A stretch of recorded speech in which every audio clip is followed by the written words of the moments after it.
Hi everyone, it is Brian Hurlburt, and I am sitting here in my chair at Bryden Farm. You can learn more about our homesteading farm at bridenfarm.com, and that's our home in Bear River, Nova Scotia, Canada.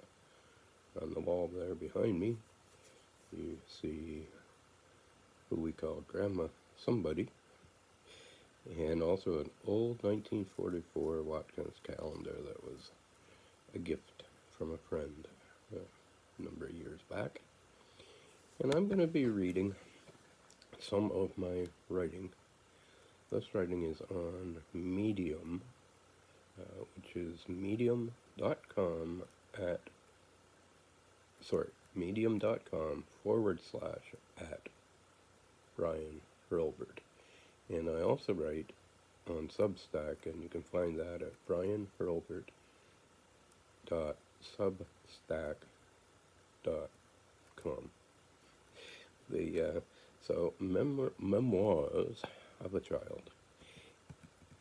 If you've read the posts on my list introducing Brian Hurlburt, my writing, and things to expect, you'll know that I was adopted, grew up on a farm in a fisherman's family on the shores of the North Atlantic. Here, I'll try to impart some of the thoughts, feelings, and memories from that time. A brother from another mother. And these stories on Medium have photos as well, but I'm not going to try to describe the photos. I find it interrupts the story too much. So one of my earliest memories is of one day when it was sunny and warm. I was outside playing. I had friends, but I lived on a dirt road, so usually I played alone, taking time to enjoy the views of the ocean, the green grass beneath my feet. Sorry for the movement. The smell of the spruce trees and the warmth of the sun upon my cheek.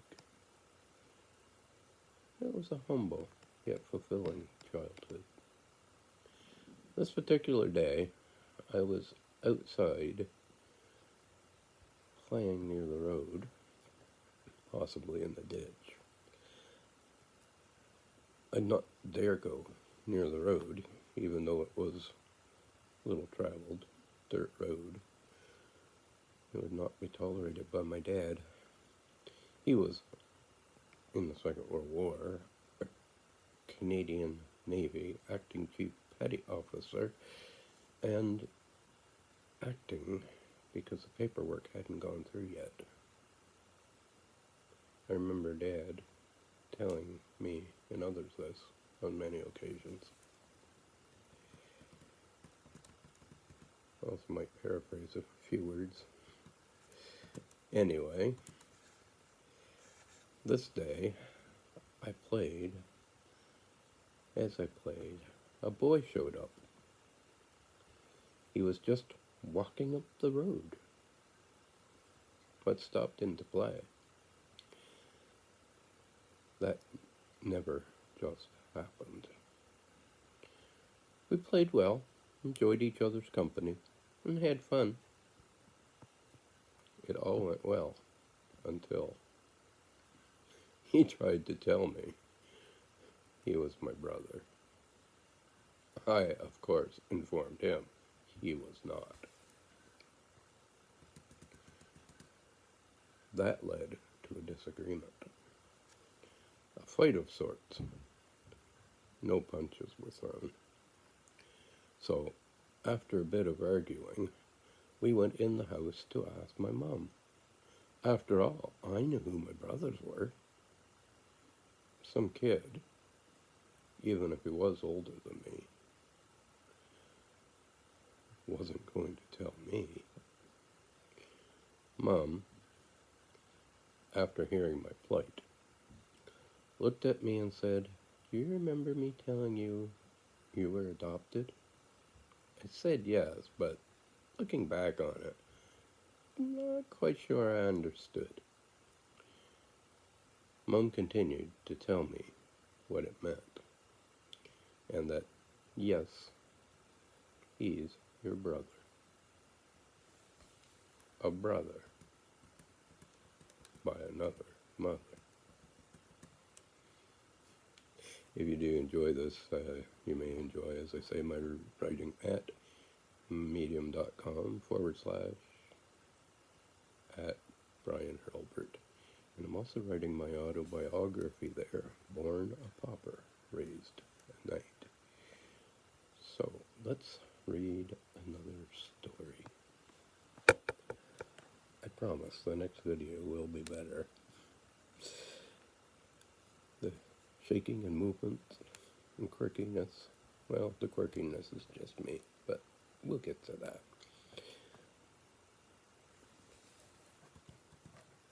Clover, marshmallows, mud pies, and cow patties. Summers were a wonderful time at my dad's farm. Some 250 acres he bought following his return from his time spent in the Canadian Navy during World War II. He later told me that people thought he was crazy, that he'd never make it work. But he did. Before I come along, Dad had 125 cattle, 300 sheep, and all the side trimmings. Perhaps that's what instilled a love of homesteading and farming in me. Perhaps it's why I work so hard here at Bryden Farm, the say in Bear River, Nova Scotia. I tell people at this point we don't have horses and we don't have cattle, but we have pigs and sheep and goats and rabbits and chickens and Muscovy ducks and gosh, who knows what else. We are open to visits, but we prefer that you let us know ahead. So, anyway, I digress. I like that word. Perhaps the reason I work so hard is I'm trying to get my late dad's approval. Or because, perhaps, just perhaps, maybe it's because I loved his farm so much. Especially in the summers when family would come. From our farmhouse that consisted of 13 or 14 rooms on 2 stories, the door opened to the west, and that western view of the sunset over the water, over the ocean, was visible from the kitchen and the living room too. That living room had nice bow windows. Outside stood a huge barn and a garage type shed where the sheep were, where he kept them in the winter and sheared them in the spring. The cows spent their winter in the barn, and not far from the barn was the chicken coop, and just to the north of that was our wood pile, which would be just to the right a bit. A laneway led between the shed and the barn and went down through the hayfield, through the pasture and up to the back field. At the lowest point along the laneway, it passed over a little trickle brook, only about a foot wide. But it ran down through the meadow where there was a patch of wild mint.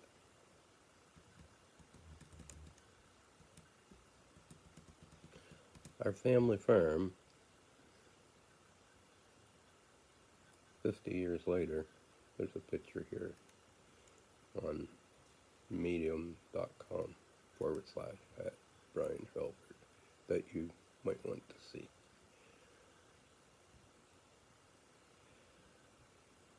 Kind of makes me sad to see it like it is now, all grown up, full of weeds, unkempt. Of course, that's what happens when things go undone. Back in those early days, though, it was warm and inviting and delightful. When my cousin Kelly would come visit during the summers, we'd make our way down the laneway to where the mint grew in the meadow.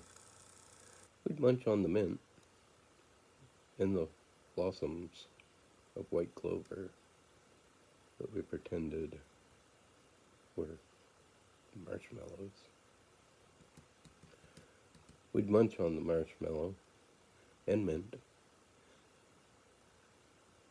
and made mud pies. We didn't eat those. From the mud in the laneway with a little water from the trickle brook that run through the meadow. All the time trying to avoid the cow patties.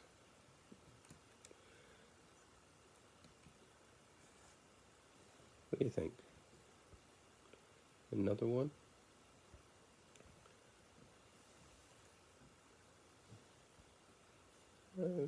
I was going to read you the 3 Monsters of Childhood, but I think I'm going to read A Lesson in Giving.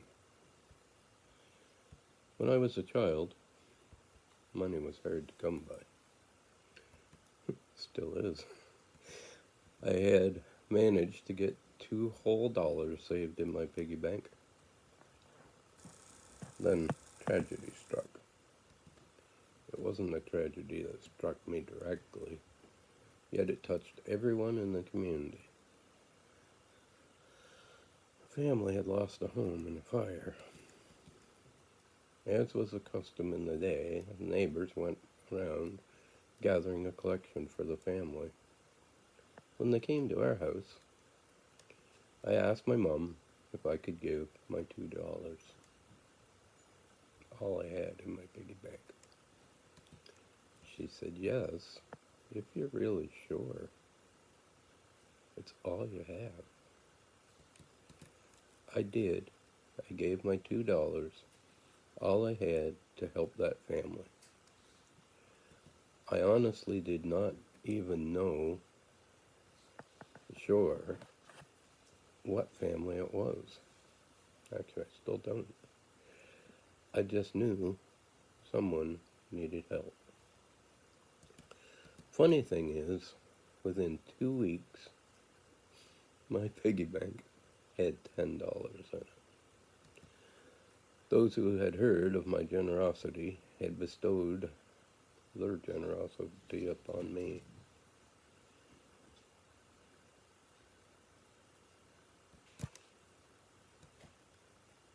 I don't tell you this to brag, nor to gain anything for myself. I share it simply to say that it's a principle or lesson I've learned. When we give with a pure heart, without ulterior motives, it will always return to us over time.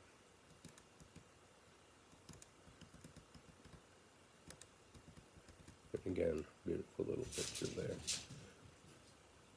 So, I think with that, I'm going to leave you. By the way, we still sell Watkins products. And if you have any questions, you can always give me a call, 902-907-0770. And you can find me online at medium.com/@Brian Hurlburt. And also, brianhurlburt.substack.com. Hope to see you there. Have a great day, everyone.